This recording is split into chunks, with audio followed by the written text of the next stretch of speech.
Hey guys, welcome back. So today I'm going to talk mostly about the economy. I've been asked to really go over that, and I'm going to try to cover that in most depth as possible, and just give you as much information on that as possible.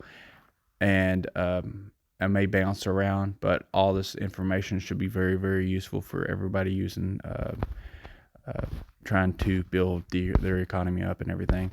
So also, I want you to know that the economy that I base mine off are on 100 maps, and that will differ. I'm going to talk about a little bit about the marketplace and resources, because resources in the marketplace are all one, as well as the economy. So, but anyway, so your economy is going to be based off. You want your economy to support your military and what you build. So that's going to change based off how you build. Mine is an Axis build.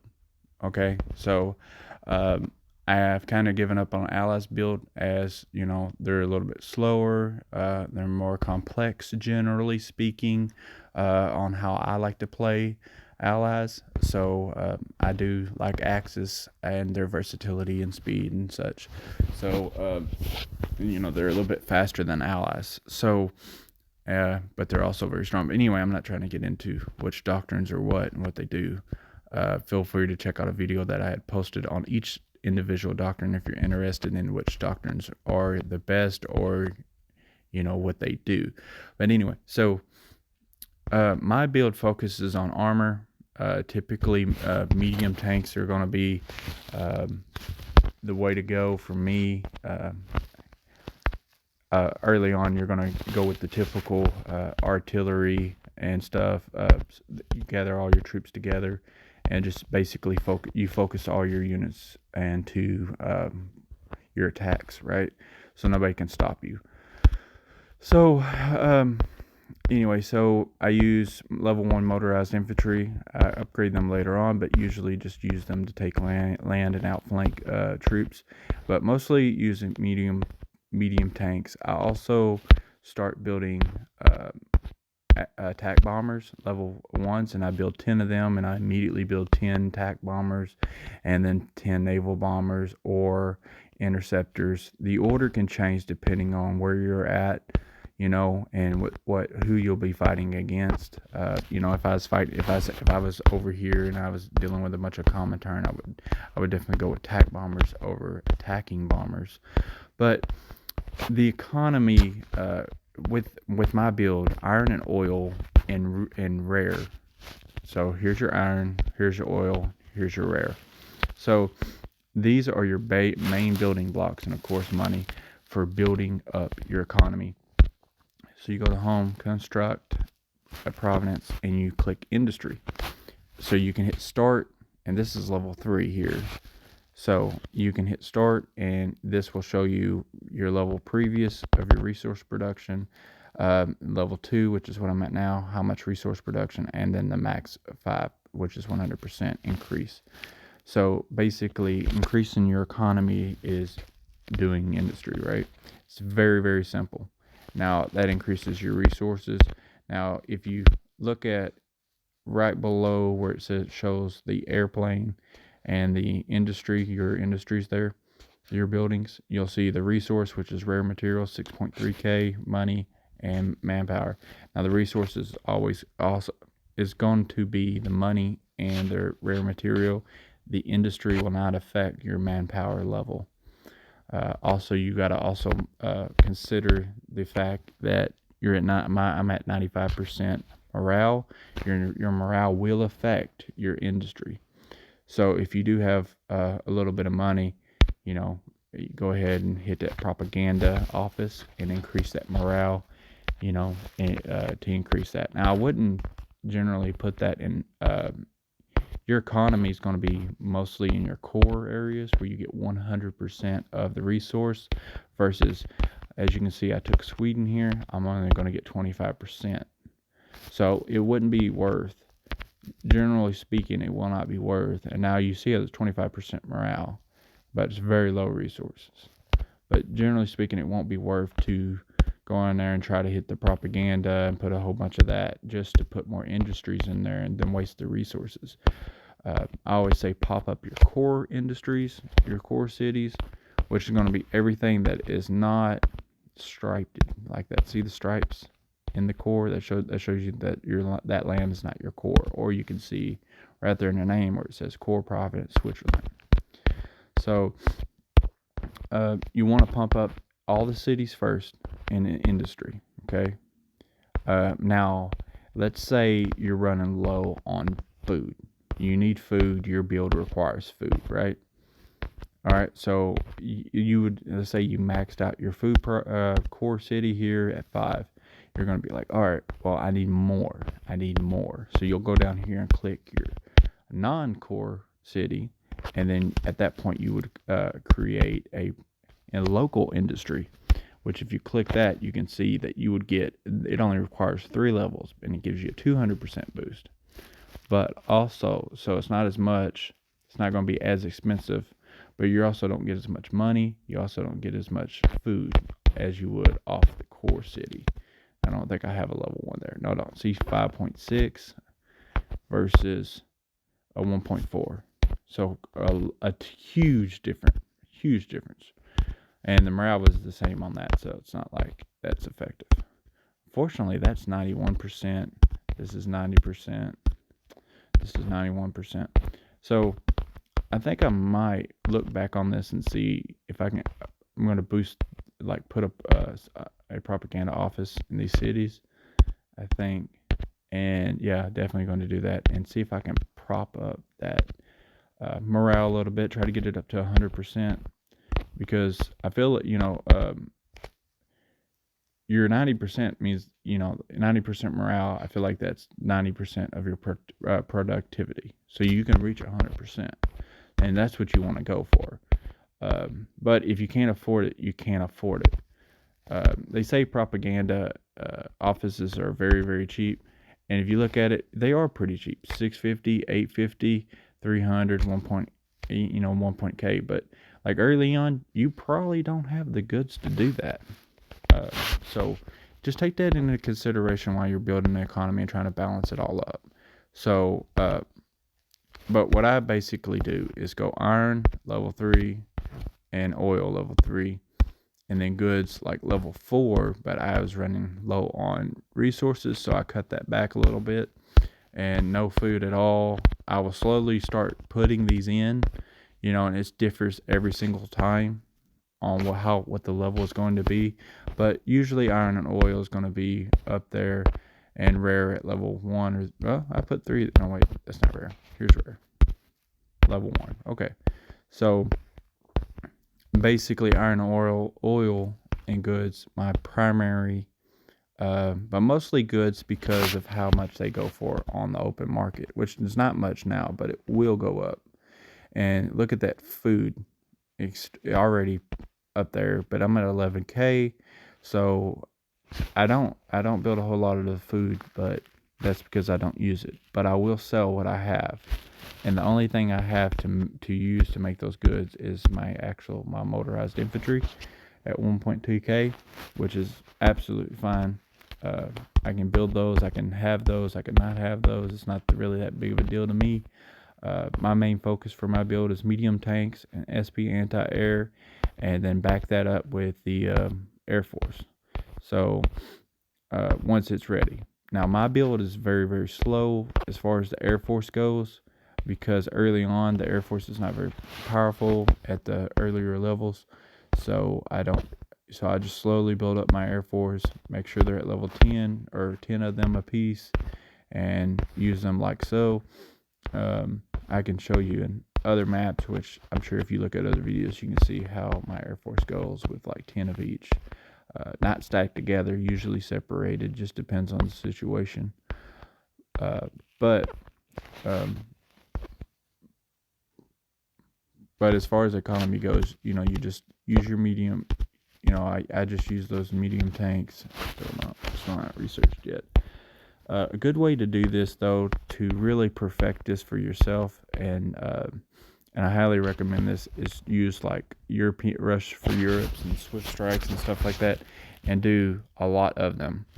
See, I have actually 2 of them, And what I did was, and I recommend this too, is pick 2 countries. This is a completely different map. And I've done very, very similar things, almost the exact same thing. Everything I could do exactly, I did exactly. I invade Switzerland. I put those same levels where they are, which is typically what I'm going to do regardless. So how learn the economy by learning what resources you're going to use, doing the same build, having the same build over and over and over. And every time you change your build and basically perfect your build, military wise, notice that you're going to have to adjust your economy accordingly. And when you're building your military, figure out what resources you can cut. What can you cut out of your build to make it effective? What can you put in it to make it more effective? And same thing with the resources. If you've got, if you're in a map and, early on you've got, 20, 30,000 in food, well, there's a problem there. You're not selling it at a high price. Maybe the market's not going for a high price. Whatever it is, you don't want to be at, 30, 50,000, 100,000, especially later on, 100,000, 200,000 in food, and you can't do anything with it. Now, granted, later on, towards the end game, you should have, if you're winning, you should have hundreds of thousands of resources per resource. You should have over 100,000 per resource, I feel, if you're doing well and you're winning. But and also consider your manpower is going to be part of your economy as well. I know that doesn't sound like really economy, but if you think about it, it kind of is, because you build these recruiting stations in your cities as well as your non-resource cores. Now remember that in your non-resource cores, you build these recruiting stations. So, and that puts up your manpower and allows you to build more troops. So, and you definitely want that. Like when you lose wars, like I feel like a lot of people lose wars because they just run out of manpower. They do run out of other resources too, generally, but like if you're not building recruiting stations, generally speaking, your manpower is going to be the first thing you run out on. Because like you look at the medium tank, for example, that is a lot of manpower, 1.3, and that's level 1. So you look at the 1.3 just to build it. That's a lot of manpower. How many times I got to say that's a lot of manpower, but that's a lot of manpower. So 1.1 for the motorized infantry, it's just a lot of manpower. So be wary of that. I find that happens extremely a lot in the Axis build. If you're a new player, I definitely recommend the Axis build. It's definitely the easiest to learn, and just overall, just go and have a good time. So, but I think that's going to do that for economy. I can't think of anything else to really add. Just make sure that you remember that your military is first and your economy is second. And make sure that your economy is there just to support your military. That is all. It is to support your military. So if you just remember, don't build your economy and to the point where you can't push out troops. Push out troops is the number one thing. Your economy is second. Okay, and you use your economy to push out troops. So, in other words, you wouldn't be building a whole bunch of upgrading your food industry or your rare industry if you need iron to put out medium tanks, or you need oil to build a navy, right? So just take those into consideration. If you're going to have a massive navy later, mid game, or you're going to start building, if you're Britain and you're going to start building a navy, you're going to want to go to Manchester and max that oil out. You want that one. You're going to want that first, rather than going to goods or something like that. If you know early on you're going to go that route, and also understand that resources in the marketplace are going to be huge. Look at that; it's already getting up there. 15, and this is early on. I know this is Clash of Nations speed map, so it's probably not that early on. What day is it? Day 3. So it's still pretty early on. So, but I'm gonna tell you this. Early on, food, and this is, I'm talking about 100s strategy wise, right? So 100s food, and this is generally speaking, no, I'm just going to talk about 100. Okay, I'm not going to talk about Clash of Nations. 100s maps, big maps, those are the ones that matter. Those are the fun ones. All right, so food is going to be very high, very expensive.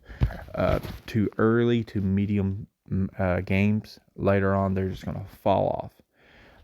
Probably because the commentary maps use them mostly, but they just fall off later on. Goods, they normally are they're pretty low early on, and then medium game to late game, not always late game, but medium game for sure, they're expensive. I mean, they go way up, like $20, $20 a share. I'm gonna say $20 a share, but you see what I mean. The unit price, that's better. Okay, so your iron is going to be is pretty cheap. Iron and oil are going to go. Iron is usually more expensive than oil, but oil is more for the Navy. Iron, I feel like, is a little bit more for the industry and medium tanks, your armor units, in particular. I think, as far as like the price goes, like I said, iron is a little bit more expensive than oil. But if you're in like a map where you have a lot of people going for naval power, like they're really struggling, they're building these big navies to protect their coastlines, like maybe you got a big Japan, a big US, a big, big island countries essentially. I know U.S. is not an island country, but I'm just saying a lot of naval units, a lot of ships, and that means there's going to be a lot of oil use. That means that oil is going to be going skyrocket. It's very cheap, 3.4. I'm going to take that all day long. So I feel like let's go into rare. Rare is basically for your airplanes as well as your economy. But let's see here. Rare is, trying to think here. Rare's never really expensive anymore. I know it was in the old version. It was really expensive at first, and later on it dropped off. But it's not very expensive. In this one, typically it stays pretty cheap. In some cases it does go higher, but I know early on it's not very high. But what I would recommend is buy early if you can.